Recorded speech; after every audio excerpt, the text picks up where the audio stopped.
Hello everyone, welcome to YouTube channel. आज के इस वीडियो में हम लोग सी लैंग्वेज का लेक्चर 9 स्टार्ट कर रहे हैं एंड आई होप आप लोगों ने इससे पहले के लेक्चर देख लिए होंगे। तो चलिए वीडियो शुरू करते हैं।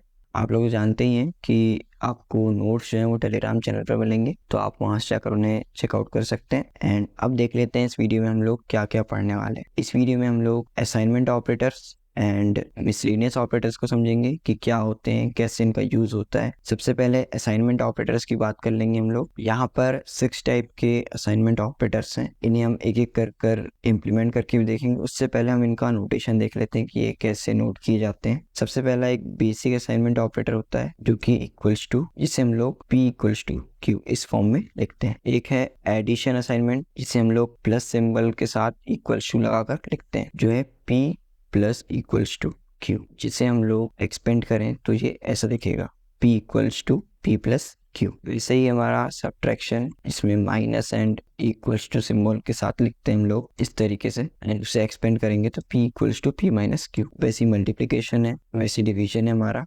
एंड मॉड्यूलस ऑपरेटर भी है। तो चलिए विजुअल स्टूडियो कोड में चलकर इन्हें समझते हैं हम लोग कि ये वर्क कैसे करते हैं और हम इन्हें किस तरीके से यूज कर सकते हैं अपने प्रोग्राम में। और चलिए हम लोग विजुअल स्टूडियो कोड में आ चुके हैं। यहाँ पर हम लोग क्या करते हैं, एक ए इंटीजर को हम लोग यहाँ प्रिंट करेंगे। Okay, int a equals to हम लोग 4 कर लेते हैं। यहाँ पर ये जो इक्वल्स टू ऑपरेटर लगा है हमारे पास, ये हमारा सिंपल असाइनमेंट ऑपरेटर है जो कि ए की वैल्यू को 5 कर दे रहा है, मीन्स 5 को ए के अंदर स्टोर कर दे रहा है। और इसे हम रन करेंगे तो हमें 5 प्रिंट होकर मिल जाएगा।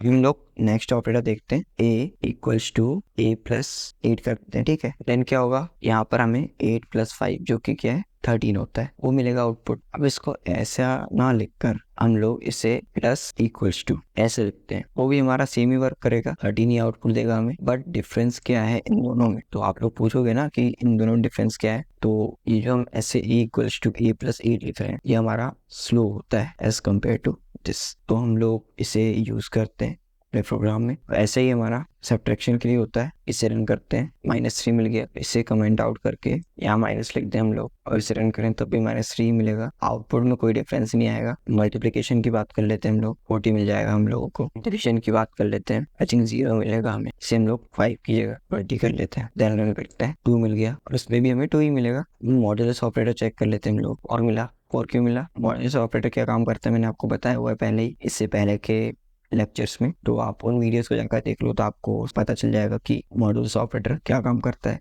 बस मैं आपको यहाँ असाइनमेंट ऑपरेटर बताने आया हूँ कि असाइनमेंट ऑपरेटर क्या होते हैं, उनका काम क्या होता है। ये वैल्यू असाइन करते हैं, बस हमें इसे ना लिखकर हम इसे ऐसे लिख रहे हैं ताकि ये हमारा कोड जल्दी रन हो। जब कभी हमें टाइम कॉम्प्लेक्सिटी वाली प्रॉब्लम सॉल्व करना होता है तो हम लोगों को ये बहुत ज़्यादा हेल्प करता है। तो चलिए हम लोग मिसलेनियस ऑपरेटर्स समझ लेते हैं कि क्या होते हैं। मिसलेनियस ऑपरेटर्स में increment operator, decrement operator and conditional operator होता है। इसे टर्नरी ऑपरेटर भी बोलते हैं। इंक्रीमेंट और डिक्रीमेंट जो होते हैं वो यूनरी ऑपरेटर होते हैं। इंक्रीमेंट के 2 टाइप होते हैं, एक pre increment and post increment, and decrement भी ऐसे ही, प्री एंड पोस्ट डिक्रीमेंट। ठीक है, तो इसे चलकर समझते हैं विजुअल स्टूडियो कोड में तो ज़्यादा अच्छे समझ में आएगा। हम लोग क्या करते हैं, पहले इंक्रीमेंट ऑपरेटर समझ लेते हैं। अब जैसे मैंने a प्लस प्लस लिखा, देन क्या होगा, यहाँ पर a प्लस प्लस हो जाएगा, a की वैल्यू पहले चेक किया क्या है 20 है, फिर यहाँ पर a की वैल्यू क्या हो जाएगी हमारी 21। अब इसे रन करूंगा मैं तो वैल्यू क्या प्रिंट होगी 21। ठीक है, अब देखो यहाँ अगर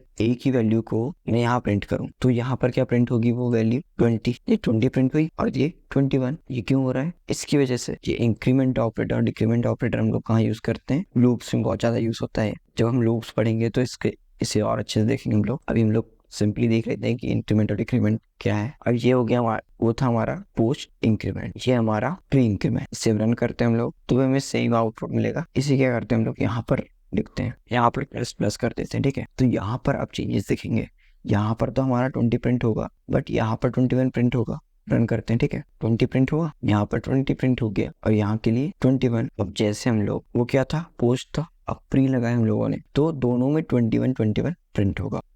और वो क्या हो रहा है वो बताता हूँ मैं आपको। यहाँ पर a प्लस प्लस क्या होता है हमारा, a equals to a plus 1, simply ये लिखा हुआ है वहां पर। ये जो हमारा a प्लस प्लस लिखा हुआ है वो क्या लिखा हुआ है, a equals to a plus 1, simple, इससे ज्यादा कुछ नहीं लिखा है वो। अब ये प्री एंड पोस्ट में क्या डिफरेंस होता है, ये हमारा पोस्ट है तो इसमें क्या करेगा, पहले एक ही वैल्यू को प्रिंट कर देगा, उसके बाद फिर इंक्रीज करेगा वैल्यू। जैसे यहाँ हो रहा था, हम लोगों ने जब a++ लिखे थे तब क्या हो रहा था कि वो यहाँ पर 20 प्रिंट कर रहा था और यहाँ पर 21। क्यों? क्योंकि वो वैल्यू यहाँ पर 20 है, प्रिंट हो गई, उसके बाद फिर इंक्रीज किया, देन यहाँ पर 21 प्रिंट हो। अब यहाँ पर क्या कर रहा है, पहले वैल्यू को बढ़ा रहा है, देन प्रिंट कर रहा है। तो यहाँ पर 21 और यहाँ पर भी 21 प्रिंट हुई। और यही लिखा है यहाँ पर कि पहले प्री वाले में क्या हो रहा है, वैल्यू पहले बढ़ा दे रहा है और पोस्ट वाले में वैल्यू बाद में बढ़ा। अब हम लोग क्या डिक्रीमेंट ऑपरेटर को समझ लिए। यहाँ पर वही होगा, शुरुआत में हमारा 20 प्रिंट होगा एंड उसके बाद 19। जैसे देखो 19 एंड 20 प्रिंट हो गया। यहाँ पर क्या हो रहा है, a minus minus a equals to a minus 1। Pre वाले में पहले माइनस कर देगा, देन प्रिंट करेगा, और पोस्ट वाले में प्रिंट करेगा, देन फिर से डिक्रीज कर देगा वैल्यू। ये तो सिंपल सा कॉन्सेप्ट है। But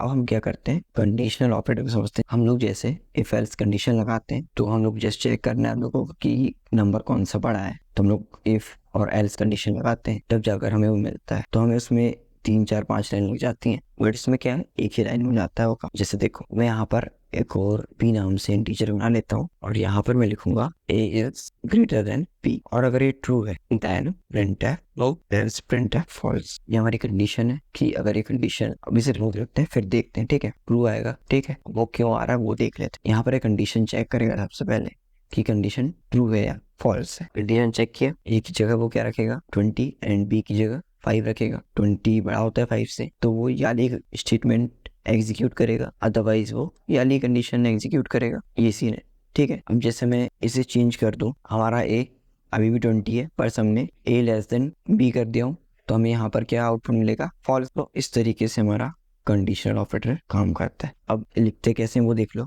question mark colon. यहाँ पर हम लोग क्या लिखेंगे, कंडीशन, यहाँ पर क्या होगा हमारा इफ ट्रू फॉल्स। सबसे पहले क्या आएगी, हमारी कंडीशन आएगी, उसके बाद क्वेश्चन मार्क लगेगा हमारा, देन यहाँ पर स्टेटमेंट लिखी हुई होगी या कोई कैलकुलेशन होगी, कुछ भी होगा वो एग्जीक्यूट होगा। अगर ये कंडीशन ट्रू है तो ये वाला पार्ट एग्जीक्यूट होगा, अगर फॉल्स है तो ये वाला पार्ट एग्जीक्यूट। आई होप आप लोगों को ये वीडियो अच्छा लगा हो। वीडियो अच्छा लगा हो तो please like the video, share with your friends and subscribe for more.